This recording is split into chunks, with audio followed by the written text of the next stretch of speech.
各位觀眾大家好，今日我會講一講超人第25集嘅內容。未睇過上一集嘅人可以去我嘅頻道去睇。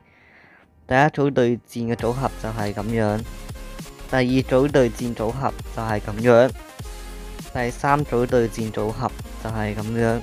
嗰個朝日日向呢，我覺得佢好有可能係類似蒼井白斗嘅。之後就到紅龍武同埋白鹿城女嘅練習。組長同埋阿光就討論緊戰術，然後就到第一組嘅比賽啦。正當呢個白鹿城女嘅聖槍同埋紅龍武嘅神龍就嚟要撞到末日嘅時候，朝日光嘅豔陽神就撞向組長嘅末日，兩隻陀螺彈開咗，搞到聖槍同埋神龍就互相碰撞。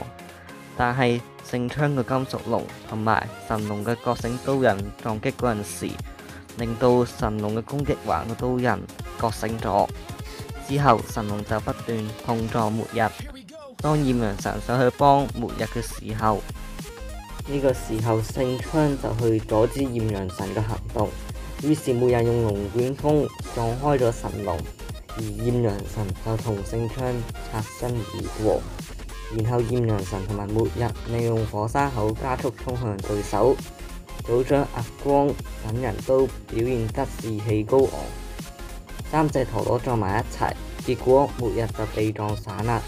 當聖槍就嚟要撞到豔陽神嗰陣時，阿光個頭髮就發光，聖槍同埋豔陽神就撞埋一齊，結果豔陽神就被撞散啦。因此勝利者係白鹿城女同埋紅龍武呢隊嘅，咁組長就要出局啦。下一集紅龍武斯高加雷就要同赤印勇格連華伊哈拉對戰，你哋認為邊一隊會贏呢？歡迎喺討論區度留言，多謝各位。